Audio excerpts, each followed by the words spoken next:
चलिए देखिए question number 1। Question number 1 है आपका, एक संख्या में से 15 घटाने पर वह 80% रह जाए। ठीक है, मान लीजिए संख्या का जो है x है, संख्या बराबर x। कह रहा है कि इसमें से 15 जब हम घटा लेते हैं, एक संख्या था हमारा, इसमें से 15 अगर घटा लेते हैं तो 80% रह जाता है, यानी x का 80%। चलिए देखिए एक और से,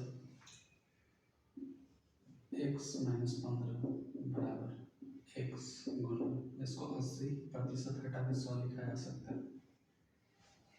इसको कैंसिल आउट कीजिएगा, 4 बार में जाएगा, 5 बार में जाएगा 20 से। ठीक है, देखिए आगे चलते हैं। x - 15 बराबर ये हो जाएगा 4 में x से मल्टीप्लाई कीजिए 4x बटा 5, इसको इधर ले आइए, ये हो जाएगा x - 4x बटा 5 बराबर, एक सेकंड, बराबर 15। 5 और 1 कैल्सियम कीजिएगा, 5 आ जाएगा। एक के टेबल में 5 5 बार में आता है, 5 को 1 से मल्टीप्लाई कीजिए, 5x माइनस 5 का टेबल में 5 एक बार में आएगा, 1 को 4 से मल्टीप्लाई कीजिएगा, 4x बराबर 15। चलते हैं इसको आगे लेके, 5x में से 4x घटेगा, आपका x बचेगा, x बटा 5 बराबर 15, या फिर x बराबर हो जाएगा 15 में 5 से गुणा कीजिएगा, कितना जाता है 75। आगे आपसे क्वेश्चन में पूछा गया था कि इस संख्या का 40% क्या है, यानी 75 का हमको निकालना क्या है, 40%। 75 का 40% यानी 40 बटा 100, 20 से काटिएगा 20 दूनी 40, 20 बचे 100, 5 से काटिएगा 15 बराबर, 15 को 2 से मल्टीप्लाई कीजिएगा, क्या होगा 30। यही आपके सवाल का उत्तर 30। देखिए सवाल नंबर 2। सवाल नंबर 2 है आपका, 2 रेलगाड़ियों की लंबाई का अनुपात 5:3 है तथा उनका चाल जो है 6 और 5 के अनुपात में है। एक खंभे को पार करने में उनके द्वारा लिए गए समय का अनुपात क्या होगा। चलिए देख लीजिए, 2 रेलगाड़ी है, मान लीजिए पहला ए है, दूसरा बी है। इनके चालों का अनुपात दिया हुआ है कि सॉरी इनकी लंबाइयों का अनुपात क्या दिया हुआ, 5:3।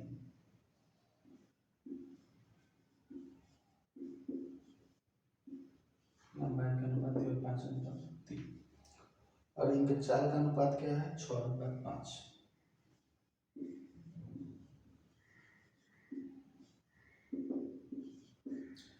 पूछा गया था कि इनके द्वारा दिए गए समय का अनुपात क्या होगा। ठीक है, समय बराबर क्या होता है, time equal to distance upon speed. चलिए देखिएगा, डिस्टेंस आपका लंबाई जो होता है वो डिस्टेंस होता है, यानी लिखा जा सकता है 5/6। लंबाई पहले का 5 है, चाल 6 है। दूसरे केस में लंबाई जो है आपका 3 है और स्पीड क्या है 5। ये जो है आपका बट्टा में आ गया, तो बट्टा को सिंपल फ्रैक्शन में बताने के लिए दोनों का एलसीएम लेते हैं, डिनोमिनेटर का हर का एलसीएम लेते हैं। 6 और 5 का एलसीएम लीजिए, कितना आता है 30। तो इसको न्यूमरेटर से गुना करते हैं, यानी अंश से गुना करते हैं, 6×30, 5×30। चलिए कैलकुलेट कर लीजिए, 5 में 5 से गुना कीजिए 25, इसके बाद 3 में 6 से गुना कीजिए 18, यानी समय का अनुपात क्या हो जाएगा आपका 25:18। देखिएगा सवाल नंबर 3। सवाल नंबर 3 है आपका, ए तथा बी की चाल का अनुपात 3:4 के अनुपात में। जैसे क्वेश्चन में क्या वैसे लिखते हैं, ए बी 2 पर्सन है आपका, इनके चाल का अनुपात दिया होगा, कितना है 3:4। आगे बोला गया है कि किसी गंतव्य पर पहुंचने में ए बी से 20 मिनट अधिक लगता है। चलिए देखिए, चाल का अनुपात 3:4 है, तो समय का अनुपात क्या हो जाएगा? जब भी निश्चित दूरी तय करना हम दोनों को, तो जो चाल का अनुपात होता है उसका अपोजिट होता है समय का अनुपात। 3:4 के अनुपात में चाल है, तो समय कितना हो जाएगा? 4:3। अब कह रहा है कि एक गंतव्य में पहुंचने पर, मतलब गंतव्य यानी जगह पे जाने पर ए बी से 20 मिनट अधिक लेता है। ए जो है बी से 20 मिनट अधिक लेता है, यानी दोनों में डिफरेंस कितना है? 1 यूनिट। 1 यूनिट का वैल्यू कितना दिया होगा? 20 मिनट। लास्ट में पूछा गया था ए को कितना समय लगेगा, तो ए को कितना समय लगता है? 4 यूनिट। तो 4 यूनिट का वैल्यू हो जाएगा 20 मिनट मल्टीप्लाइड विथ 4, यानी फाइनली आपका क्या होगा? 80 मिनट। अच्छा, 80 जो मिनट हुआ, 80 मिनट जो होगा इसमें कितना घंटा हुआ? 1 घंटा होगा और 20 मिनट होगा। 1 घंटा में तो कुछ कर नहीं सकते, घंटा ही लिख देता है। जब 20 मिनट है, इसको अगर घंटा में बदले तो क्या करेंगे? 60। चलिए देखिएगा, कट जाएगा 3 टाइम में, यानी 1 पूर्णांक 1 बटा 3 घंटा। आपके सवाल का उत्तर देखिएगा। सवाल नंबर 4। सवाल नंबर 4 कहता है किसी धनराशि पर 5% वार्षिक ब्याज की दर से 2 वर्षों का साधारण ब्याज और चक्रवृद्धि ब्याज का अंतर 15 रुपये है, तब वह धनराशि क्या है? देखिए बहुत ही सरल प्रश्न है। इस प्रश्न के अकॉर्डिंग कितना रेट दिया हुआ है? 5%। इसके बाद साधारण ब्याज और चक्रवृद्धि ब्याज का अंतर कितना है? 15 रुपये। ठीक है। फॉर्मूला होता है डिफरेंस का, डिफरेंस बराबर P इंटू R बटा 100 का होल स्क्वायर। ठीक है। देखिए सिंपल डेटा रख लेना है। डिफरेंस कितना है? 15 रुपये। ई का वैल्यू आपको पता नहीं, ज्ञात करना है।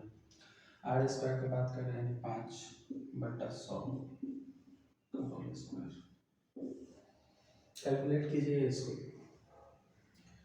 15 बराबर P, 5 का स्क्वायर कर लीजिए, कितना हो जाएगा? 25, और 100 का स्क्वायर कीजिएगा 10,000।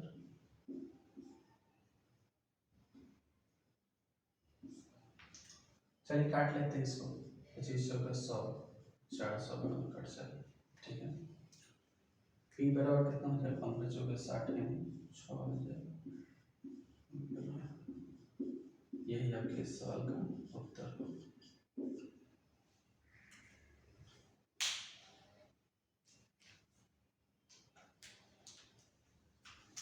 देखिएगा सवाल नंबर 5। सवाल नंबर 5 कहता है एक आयत के विकर्ण की लंबाई 5 सेंटीमीटर, चौड़ाई 3 सेंटीमीटर, तो आयत की लंबाई ज्ञात करें। बहुत ही सरल प्रश्न है। एक आयत ड्रॉ कर लीजिए, इसके विकर्ण की लंबाई क्या कर रहा है? 5 सेंटीमीटर, और चौड़ाई जो है कितना है? 3 सेंटीमीटर। तो इसके लंबाई को ज्ञात करना है। नाम दे दीजिए ए बी सी डी। चलिए गौर कीजिएगा, ये आपका समकोण त्रिभुज बनता है। समकोण त्रिभुज में क्या होता है? प्रॉपर्टी एच स्क्वायर बराबर होता है बी स्क्वायर प्लस का बी स्क्वायर। ठीक है। एच यानी होता है हाइपोटेनस, हाइपोटेनस को हिंदी में कहते हैं कर्ण। पी मतलब होता है परपेंडिकुलर, परपेंडिकुलर को हिंदी में कहते हैं लंब। बी मतलब होता है बेस, बेस को हिंदी में कहते हैं आधार। एच का स्क्वायर सबसे बड़ा भुजा जो होता है वो कर्ण होता है, 5 का स्क्वायर ले लेंगे बराबर ये आपका कितना है? 3, तो 3 का स्क्वायर प्लस बी का स्क्वायर। चलिए देखिएगा, 5 का स्क्वायर कीजिए 25 हो जाएगा बराबर 3 का स्क्वायर कीजिए 9 हो जाएगा प्लस बी का स्क्वायर। इधर ले आइएगा तो 25 में से 9 को लेस कीजिएगा बराबर बी स्क्वायर। 25 में से 9 घटाइए कितना है? 16 बराबर बी स्क्वायर। क्या बी बराबर फाइनली क्या आ जाएगा रूट 100 का 16। 16 को रूट से बाहर निकालेंगे कितना आ जाएगा 4 सेंटीमीटर। यही आपके सवाल का।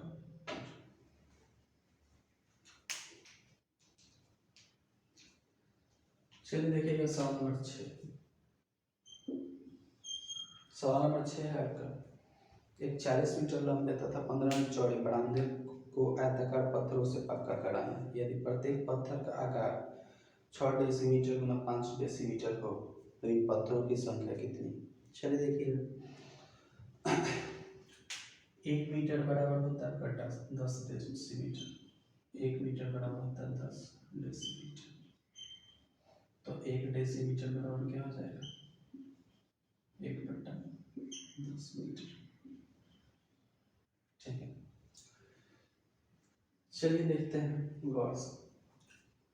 पूछा गया था आपसे पत्थरों की संख्या, तो पत्थरों का संख्या बराबर हो जाएगा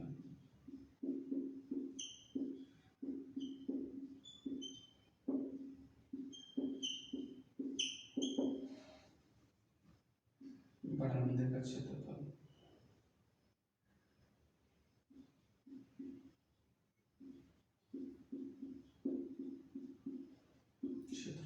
बटा पत्थर का क्षेत्रफल।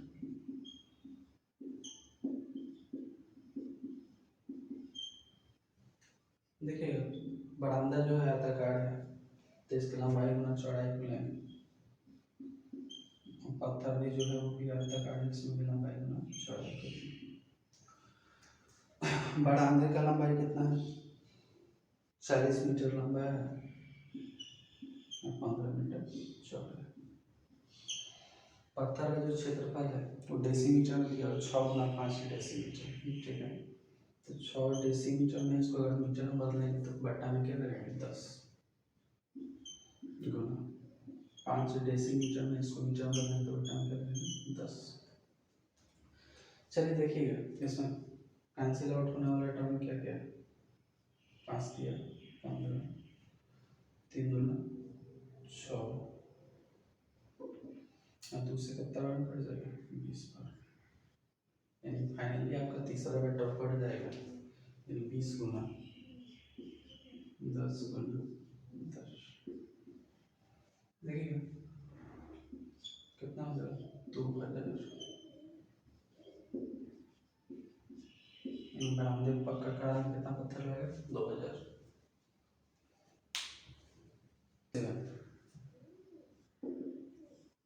प्रश्न संख्या 7 है आपका, 18 सेंटीमीटर लंबे और 14 सेंटीमीटर चौड़े आयत के अंतर्गत खींचे जाने वाले सबसे बड़े वृत्त का क्षेत्रफल कितना है।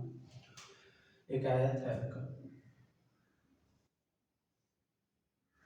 जिसका लंबाई कितना दिया होगा 18 सेंटीमीटर और चौड़ाई इसका कितना दिया होगा 14 सेंटीमीटर।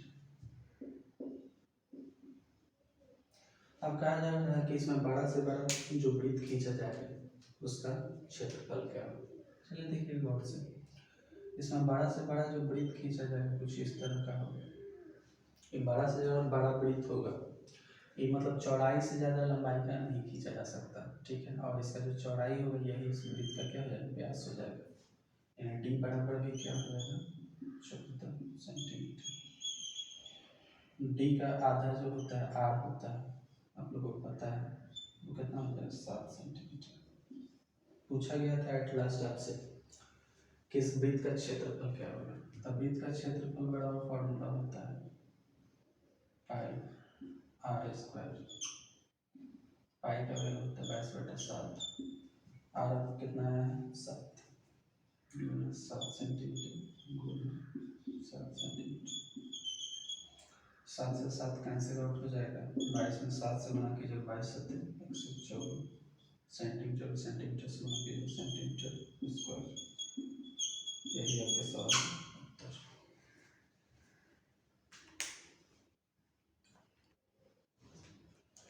चलिए देखिएगा क्वेश्चन नंबर 8।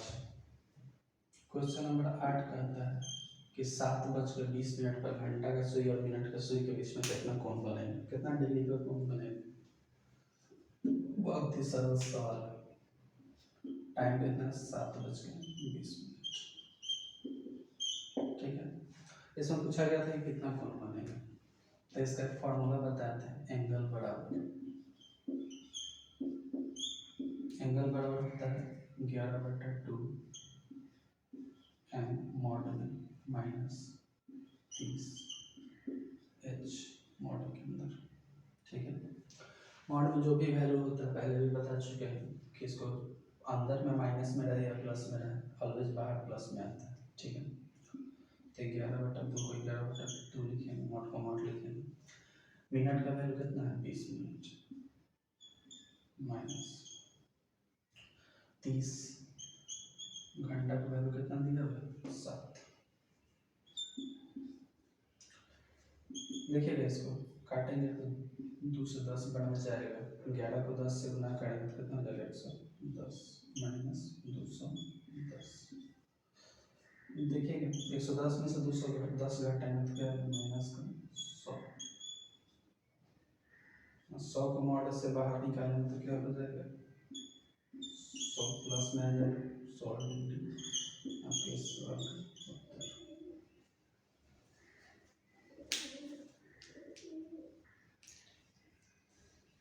देखिए क्वेश्चन नंबर 9 है x प्लस 1/x का वैल्यू दी हुआ 3। आपसे पूछा गया है कि x³ प्लस 1/x³ का वैल्यू क्या होगा। चलिए देखिए इस टर्म को हम लेके चलते हैं, इस टर्म को लेके चलेंगे, अगर दोनों तरफ क्यूब कर दिया जाए तो ये हो जाएगा सब, दोनों तरफ अगर इसे हम क्यूब करते हैं तो ये हो जाएगा x प्लस 1/x का होल क्यूब बराबर का 3 का होल क्यूब।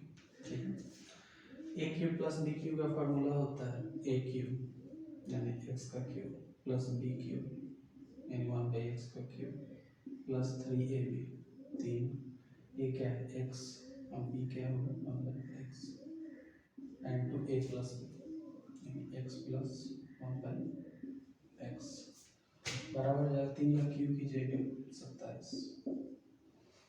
चलिए देखिए इसमें जो कटने वाला टर्म है उसको काट लेते हैं, x से x कैंसिल आउट हो जाएगा। ठीक है, यानी फाइनली बचेगा x³ प्लस का 1/x³ प्लस इधर आएगा 3 और x प्लस 1/x का वैल्यू क्या है 3 यानी गुणा का 3 बराबर 27। चलिए देखिएगा ये हो जाएगा x³ प्लस 1/x³ बराबर 27। 3 से कितना होता है 9, 9 को उधर ले जाएंगे तो घट जाएगा माइनस का 9 बराबर क्या है 18। यानी आपसे वैल्यू पूछा था x प्लस 1/x का होल क्यूब क्या है तो 18।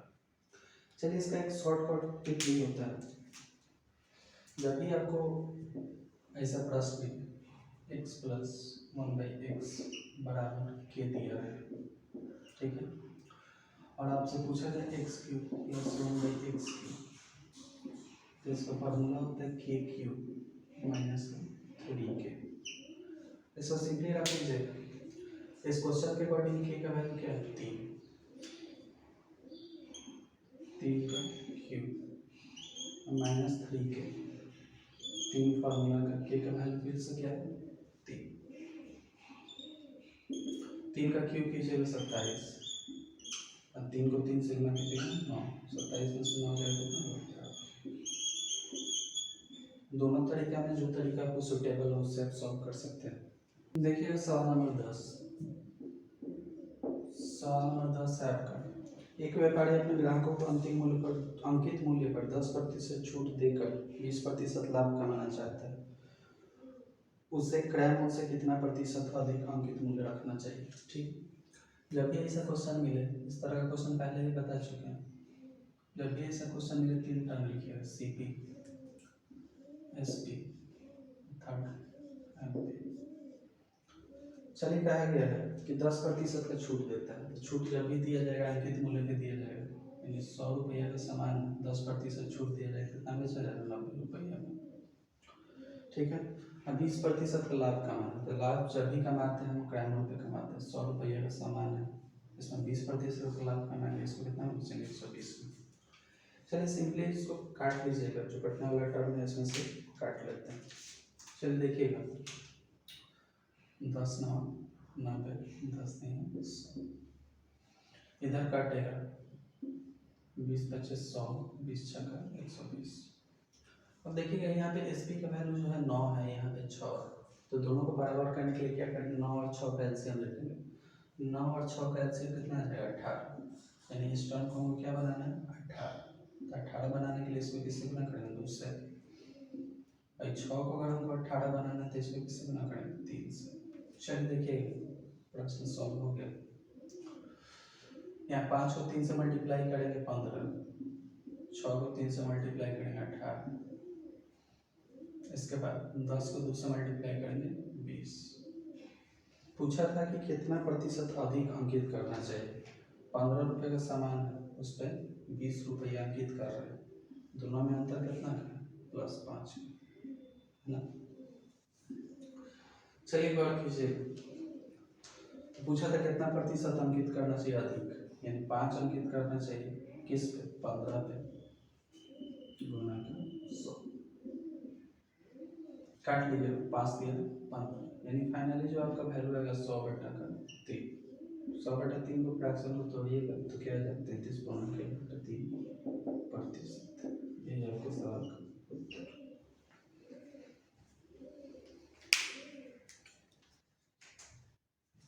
देखिएगा प्रश्न संख्या 11। प्रश्न संख्या 11 है, एक वृत्त की त्रिज्या 6 सेंटीमीटर है, उसका एक बाहरी बिंदु केंद्र से 10 सेंटीमीटर की दूरी पर है।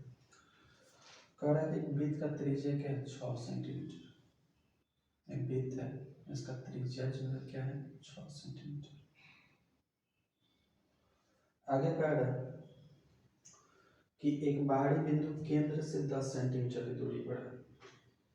एक बाहरी बिंदु मान लीजिए यहाँ पे कोई बाहरी बिंदु है, ये केंद्र से कितना दूरी पे है 10 सेंटीमीटर की दूरी पर। एट लास्ट पूछा गया था तदनुसार उस बाहरी बिंदु से वृत्त पर खींची गई स्पर्श रेखा की लंबाई क्या है। स्पर्श रेखा होता क्या देखिए, अगर वृत्त के किसी बाहरी बिंदु से वृत्त पर टच कराते हुए कोई रेखा खींचा जाता है तो इसको स्पर्श रेखा कहते हैं, ठीक है। तो इसी का लेंथ आपका पूछा गया है, गौर से देखिएगा ये जो बना आपका समकोण त्रिभुज बना, ठीक है। तो समकोण त्रिभुज का फॉर्मूला होता है पाइथागोरस प्रमेय से h² यानी कर्ण का स्क्वायर बराबर होता है p² लंब का स्क्वायर प्लस आधार का स्क्वायर, ठीक है। h आपका क्वेश्चन के अकॉर्डिंग क्या है 10, तो हो जाएगा 10 का स्क्वायर प्लस p आपका दिया 6 तो 6 का स्क्वायर प्लस b का स्क्वायर, ठीक है। 10 का स्क्वायर कीजिए 100 हो जाएगा, 6 का स्क्वायर कीजिए 36, इधर लाके घटा दीजिएगा बराबर b स्क्वायर, ठीक है। 100 में से 36 घटाएंगे 64 बचेगा बराबर b स्क्वायर, या b बराबर फाइनली क्या लिखा जा सकता है √64। 64 को अगर रूट से बाहर लेंगे तो 8 सेंटीमीटर, यही आपके स्पर्श रेखा की लंबाई होगी। देखिए सवाल नंबर 12। सवाल नंबर 12 आपका बोलता है ए बी और सी डी एक वृत्त की 2 समांतर जीवा है जो केंद्र के विपरीत ओर स्थित है। चलिए एक वृत्त ड्रॉ कर लेते हैं। अब कह रहा है कि ए बी या सी डी तो जीवा है, एक ए बी है एक सी डी, एक जीवा है ए बी और दूसरा क्या है सी डी। कह रहा था केंद्र के विपरीत ओर स्थित है, तो केंद्र के विपरीत ओर बना दिए। अब कह रहा है कि और इनके बीच की दूरी 17 सेंटीमीटर, यानी यहाँ से लेके यहाँ तक जो डिस्टेंस है क्या है 17 सेंटीमीटर, ठीक है। इसको नाम दे दीजिए, इसको O, इसको P, इसको Q। चलिए देखिए गौर से, आगे कहता है ए बी और सी डी की लंबाई क्रमशः 10 सेंटीमीटर और 24 सेंटीमीटर। ए बी का लंबाई क्या है 10 सेंटीमीटर और सी डी का लंबाई क्या है 24 सेंटीमीटर। अब पूछा गया है कि वृत्त की त्रिज्या क्या है। तो त्रिज्या जो होगा वो यहाँ से यहाँ तक का डिस्टेंस होगा, इस सभी त्रिज्या से हम होगा, यहाँ से यहाँ तक का डिस्टेंस होगा, यानी ये r होगा तो ये भी r होगा। चलिए गौर कीजिए क्वेश्चन, अगर हम ऊपर वाले लंबाई को x मानते हैं तो ये पूरा का लंबाई 17 है, तो नीचे वाला क्या होगा 17 माइनस x। ठीक है, अब देखिएगा ये क्या बना, आपका समकोण त्रिभुज बना, और यहाँ भी समकोण त्रिभुज बना। ठीक है, तो पिछले क्वेश्चन के अकॉर्डिंग एच स्क्वायर जो होता है p square plus b square के बराबर होता है। ठीक, तब गौर से देखिएगा एच स्क्वायर, एच इसमें क्या है आर, और इसमें भी एच क्या है आर, तो ये दोनों का स्क्वायर बराबर होगा, मतलब p square plus b square के बराबर होगा। अब एक चीज़ और गौर कीजिएगा, मान लीजिए ए बी की लंबाई 10 है, तो ये इसको दो भागों में बांट रहा था, इसका लंबाई भी क्या होगा 5, इसका भी लंबाई 5 होगा। ये 24 है तो इसका लंबाई 12 होगा, इसका भी लंबाई 12 होगा। ठीक है, तो लिखा जा सकता है, मान लीजिए पहले हम त्रिभुज चलते हैं सी पी ओ में, सी पी ओ में जब चलेंगे तो हो जाएगा 12 का स्क्वायर प्लस का एक्स का स्क्वायर बराबर, यानी आधार का स्क्वायर प्लस लंब का स्क्वायर बराबर होगा कर्ण का स्क्वायर। इधर वाला भी तो कर्ण बराबर होगा, तो इधर हो जाएगा आधार का स्क्वायर यानी 5 का स्क्वायर प्लस लंब का स्क्वायर, लंब आपका क्या है 17 माइनस एक्स।